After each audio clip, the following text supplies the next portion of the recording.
1 से 5 वर्ष के बच्चों का मोबाइल की लत छुड़ाने का रामबाण उपाय। सबसे पहला उपाय, बच्चा मोबाइल की लत के साथ पैदा नहीं हुआ था, आपने उसे ये जहर पिलाया है।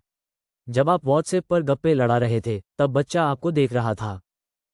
रामबाण उपाय यह है कि आज इसी वक्त से अपने घर में डिजिटल संन्यास लीजिए। अगर बच्चा जाग रहा है तो फ़ोन को ऐसी जगह छुपा दीजिए जहां वो परिंदा भी पर न मार सके।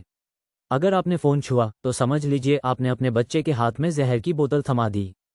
दूसरा उपाय, बच्चे को मोबाइल से नफरत करना सिखाइए। उसे कहिए कि मोबाइल के अंदर काला कीड़ा रहता है जो आंखों को खा जाता है, या अपने ढंग से जैसा उचित समझते हैं उसे डराइए। हाँ, मैं कह रही हूँ, उसे डराइए। मनोवैज्ञानिक रूप से उसके मन में मोबाइल के प्रति घृणा पैदा कीजिए। उसे बताइए कि जो बच्चा मोबाइल देखता है उसकी शक्ति खत्म हो जाती है और वो कभी सुपरमैन नहीं बन पाएगा। मोबाइल को घर का सबसे गंदा खिलौना घोषित कर दीजिए। तीसरा उपाय, अक्सर माँ बाप कहते हैं कि बच्चा बिना फ़ोन के खाना नहीं खाता। मेरा जवाब है, उसे भूखा रहने दीजिए।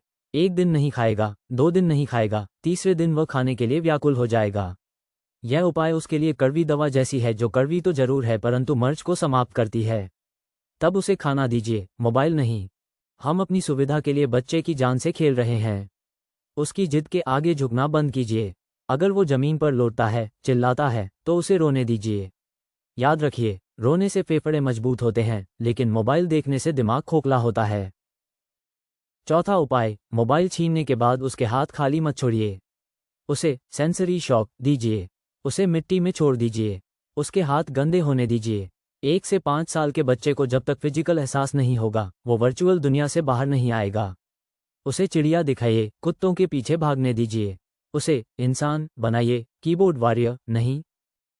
उसे अपने खिलौने तोड़ने दीजिए, जोड़ने दीजिए, तोड़ के बनाने दीजिए। उसे आपस में छोटे बड़े भाई बहन से लड़ने दीजिए, पटकी पटका करने दीजिए, रोने दीजिए। लड़ाई के बाद बच्चे आपके पास आएंगे, फिर फिजिक खेल से ही उनके झगड़ों का समाधान निकालिए। उनको दंड दीजिए, उनको अवार्ड भी दीजिए तो उसमें फिजिकल एक्सरसाइज की वैज्ञानिकता छिपी हो, जैसे 2 चक्कर दौड़ लगाने का दंड, 10 बार उठक बैठक करने का दंड, एक दूसरे को घोड़ा बनके उस पे चढ़ने का दंड इत्यादि। उसे उनको दादा दादी के साथ बाल सुलभ झगड़ा करने दीजिए। दादा दादी को चिढ़ाने दीजिए। उनका बाल उनका चश्मा खींचने दीजिए। दादा दादी के हाथों से उनको पीटने दीजिए। दादा दादी की हाथ की पिटाई में इतना स्नेह भरा होता है कि आपके बच्चे में सफ़ेद रक्त कण की मात्रा बढ़ जाएंगी, जिससे बच्चा हमेशा खुश और खिलखिलाता रहेगा। वो निरोग रहेगा, उसकी स्किन की चमक बढ़ेगी। बच्चों को आपका गोद चाहिए, बच्चों को अपनों का गोद चाहिए, उनका दुलार और पुचकार चाहिए। उन्हें यह एहसास दिलाई कि आपका कंधा, आपकी गोद, आपकी पीठ पर चढ़कर आपके साथ खेले, जो आनंद आ रहा है वो मोबाइल से कभी नहीं आएगा। माँ की गोद की गर्माहट, माँ की आंचल और इसके इर्द गिर्द खेलना, लुका छिपी करना मोबाइल की स्क्रीन से बेहतर है। यकीन मनाइए, अगर आप 10 दिन में 10 बार बच्चे को इस प्रकार का क्वालिटी टाइम देंगे तो वो 11वीं बार मोबाइल का नाम भी नहीं लेगा। केवल वो खेलेगा, कूदेगा, अपना साइकिल खिलौना तोड़ेगा, पटकेगा, उसे बनाएगा, आपके कंधा पीठ शरीर पर चढ़कर खेलना चाहेगा, आपसे बाउलिंग करवाएगा, आपके साथ बाल खेलेगा, माताजी के इर्द गिर्द ही रहेगा। अर्थात बच्चे ने मोबाइल की लत छोड़ दी। 5वां उपाय, यदि आपने ऐसा नहीं किया, कल को जब आपका बच्चा बड़ा होकर आपसे बात नहीं करेगा, अपनी दुनिया में खोया रहेगा, तब रोइएगा मत, क्योंकि आज आपने उसे मोबाइल दिया है, कल वो आपको अकेलापन देगा। अभी भी वक्त है, मोबाइल फेंकिए और अपने बच्चे को गले लगाइए। धन्यवाद। अब फैसला आपके हाथ में है, मोबाइल या आपका बच्चा। यह उपाय कैसा लगा कमेंट में जरूर बताएगा।